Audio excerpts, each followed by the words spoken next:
সকালটা যদি এমন হয় তাহলে দিনটাও নাকি শুভ যায়। চারিপাশ একবারে সাদা বরফের চাদরে ঢাকা, এমনকি আমাদের গাড়িও বাদ যায়নি। ঠান্ডায় হাত খুঁজতে খুঁজতে আমাদের টিমও কিন্তু 1 মিনিট লেট না করে পৌঁছায় গাড়ির সামনে। আবহাওয়া তখন 1 ডিগ্রিতে দাঁড়িয়েছে। সকালে মালপত্র তুলে নিলাম গাড়িতে আর চললাম গুলমার্গে।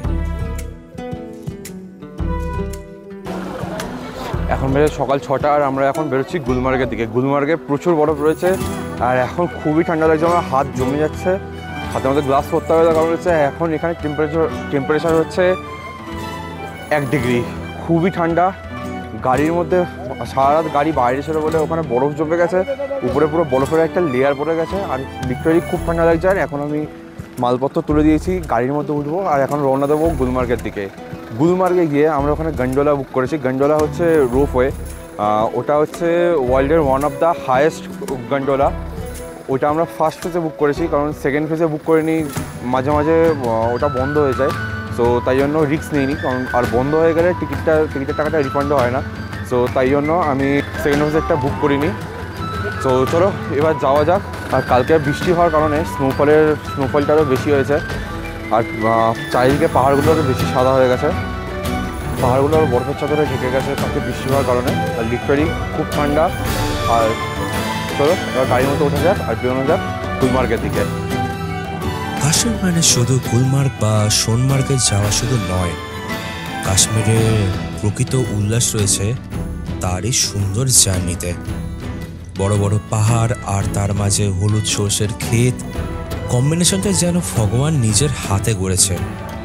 আর তার তৈরি এই শিল্প রক্ষা করার জন্যও রয়েছে কিছু অসামান্য বাহিনী।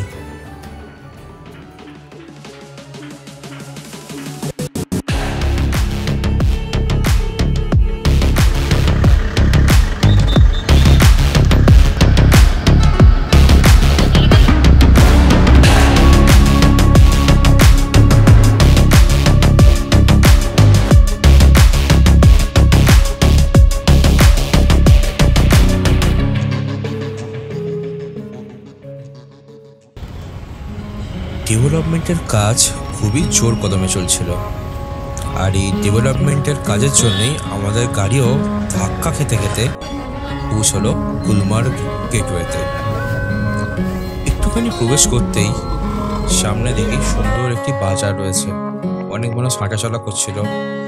নতুন একটি জায়গা দেখে খুবই সুন্দর লাগলো। আর আমরা বেশি দূর ছিলাম না গুলমার্গ পৌঁছানোর থেকে।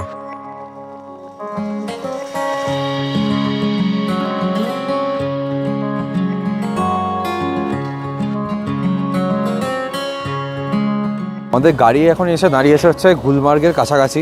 আর আমরা এখন জুতো আর এখানকার যে জ্যাকেট ট্যাকেট আছে ওগুলো ভাড়া করার জন্য এখানে দাঁড়িয়েছি। এখানে 3খানা শপ রয়েছে।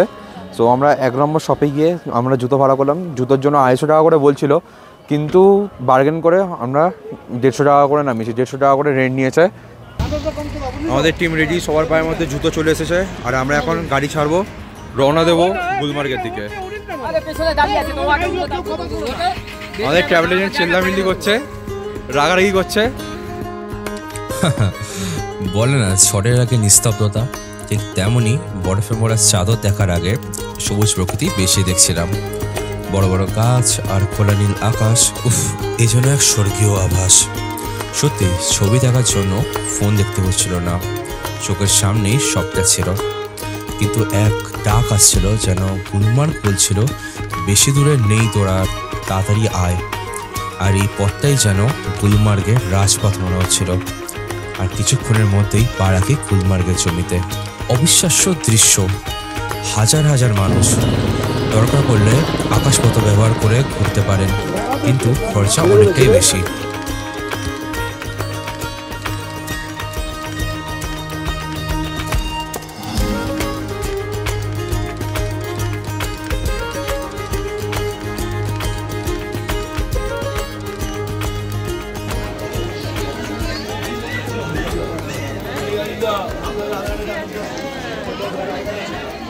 প্রায় 1 ঘন্টা হয়ে গেছে, এখন গন্ডোলার লাইনে আমরা দাঁড়িয়ে আছি। আর ভিতরে না প্রচুর ভিড়। আপনারা চেষ্টা করবেন যত তাড়াতাড়ি সম্ভব এখানে চলে আসার জন্য। আমরা মোটামুটি 12:30 নাগাদ লাইনে দাঁড়িয়েছি, আর এখন প্রায় 2টো বাজে, 1 ঘন্টার বেশি হয়ে গেছে। কিন্তু ভিতরে প্রচুর ভিড়, যত তাড়াতাড়ি সম্ভব তত তাড়াতাড়ি এখানে চলে আসবেন। আমরা এখনও এই নিচের জায়গায় রয়েছি, এখনও উপরে যেতে হবে, উপরে গিয়েও এখনও লাইন রয়েছে। সো লাইনটা খুবই বড়। 2 ঘন্টা লাইন দেওয়ার পর অবশেষে আমি রোফে এসে বসেছি, আমি আর আমার বন্ধু। আর এই হচ্ছে ভিউ, অসাধারণ এই দৃশ্য, আর চারিদিকে সাদা, আর প্রায় অনেকটা সময় লাগবে। আর এই গন্ডোলার স্পিডটাও বেশ ভালো লাগছে। এবার কিছু সিনেমেটিক শটস আর বাইরের ভিউয়ের মজা নিন।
পাগুলো বরফে ঢুকে যাচ্ছে, প্রচণ্ড বরফ, চারিদিকে পুরো হোয়াইট।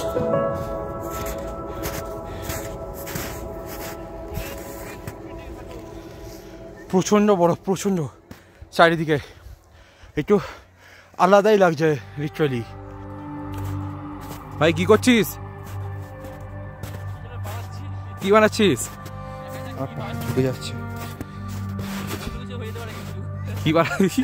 অন্য কিছু হারাছে। আমার বন্ধু কিছু বানানোর চেষ্টা করছে। ভাই কেমন লাগছে এখানে? পুরো চারিদিকে লিটারালি ভাই, চারিদিকে স্নো। সিরিয়াসলি চারিদিকে স্নো, সিরিয়াসলি এখানে আসতে পেরে সার্থক হয়ে গেছে।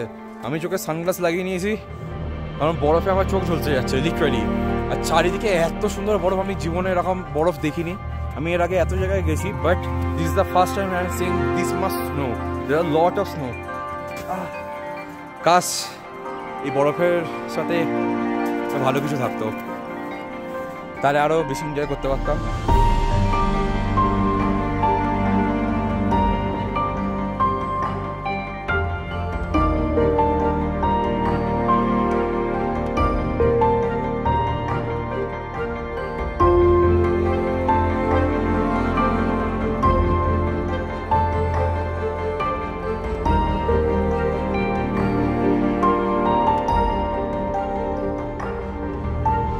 আইসকি করার জন্য এই রোপগুলো তৈরি করা হয়েছে, কিন্তু এখন চলছে না, সো আইসকি হচ্ছে না। আর এখানে অনেক লোক রয়েছে যারা বলছে আইসকি করে নিন, আপনি 10 মিনিটের মধ্যে আপনাকে আইসকি করা শিখিয়ে দেবো, যেটা সম্ভব নয়, অবভিয়াসলি সম্ভব নয়।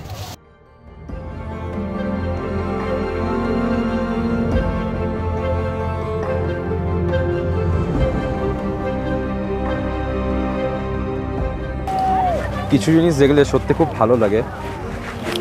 এত কষ্টের পর প্রায় সবাই অনেকেই আছে 3 ঘন্টা লাইন দিয়েছে, আমরা যেমন 2 ঘন্টা লাইন দিয়েছি। সো এত কষ্ট করার পর যখন এখানে মানুষ এসে পৌঁছেছে না, সবার মুখে একটা জিনিস দেখেছি, সবার মুখে স্মাইল। ওই জিনিসটা দেখেই খুব ভালো লাগে। আর এইটা হচ্ছে ফেজ 2 যাওয়ার পথ। ফেজ 2 আমরা বুক করিনি, তাই জন্য আমরা যেতে পারিনি। আপনারা চাইলে ফেজ 2-র জন্য বুকিং করতে পারেন। ফেজ 2 থেকে কিন্তু এই ভিউটা আরও বেশি সুন্দর দেখা যায়। মানুষ যেমন নিজের ভালোবাসার মানুষকে যত্ন করে রাখে, ঠিক তেমনই পাহাড়কেও আমরা ভালোবাসি, তো একেও যত্ন করে রাখা উচিত। আমার কিছু জিনিস খুব চোখে পড়লো। এত সুন্দর গুলমার্গ, এখানে বরফের মধ্যে খুবই নোংরা ফোংরা ফেলে রাখা হয়েছে, প্লাস্টিক, তারপরে জলের বোতল, তারপরে সবাই সিগারেট বিড়ি খাচ্ছে। তো সুন্দর জিনিসকে সুন্দর রাখার এরা চেষ্টা করছে না। চারিদিকে ময়লা নোংরা পড়ে রয়েছে, যেখান থেকে গন্ডোলার রিটার্ন হওয়ার কথা সেখানটা পুরোটাই দেখছি পুরো চারিদিক থেকে জল, তার জলের বোতল, তারপরে প্লাস্টিক, বিস্কুটের প্যাকেট এইসব পড়ে রয়েছে। তো এই জিনিসগুলো খারাপ লাগে। সো দয়া করে রিকোয়েস্ট করছি, যখনই পাহাড়ে আসবেন এই প্লাস্টিক আবর্জনা এগুলো দয়া করে ডাস্টবিনে ফেলবেন, এইখানে ফেলবেন না, কারণ পাহাড় হচ্ছে সুন্দর জায়গা, এটাকে সুন্দর রাখার দায়িত্ব আমাদেরই। গন্ডোলা করে ফেরার জন্য এত বড় লাইন পড়ে গেছে কিছুক্ষণের মধ্যেই।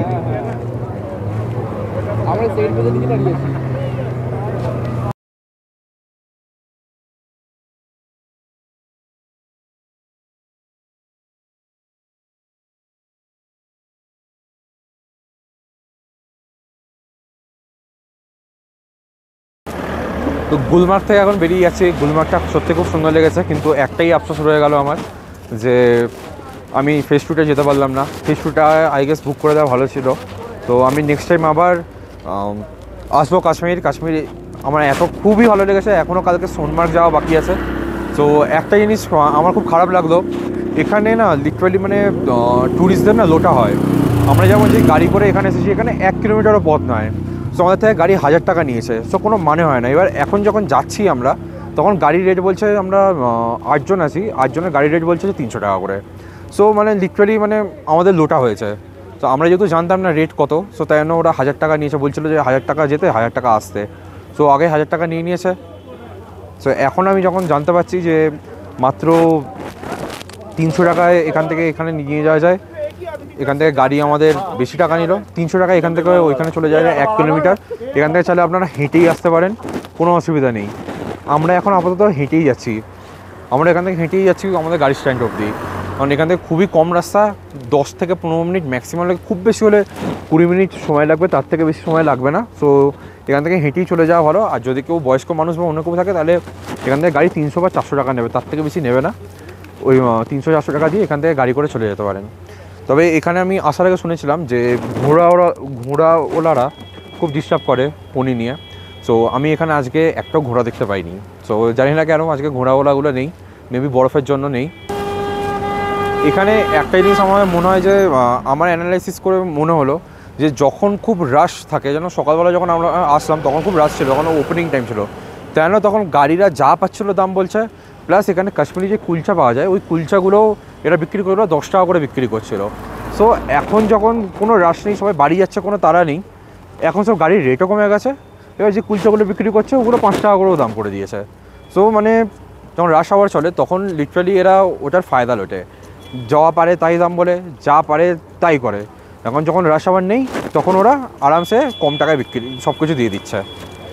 সো আপনারা যদি আসেন এই জিনিসটা মাথায় রাখবেন, যতই দাম বলুন না কেন, ঠিক আছে, আপনার 300 থেকে 400 টাকার বেশি নেবে না। যদি 2000 থেকে 3000 টাকা বলে বলবেন 300 থেকে 400 টাকা দেবো, তার থেকে বেশি দেবো না। আর পারলে ওখান থেকে হেঁটেই চলে আসুন, সব থেকে বেস্ট।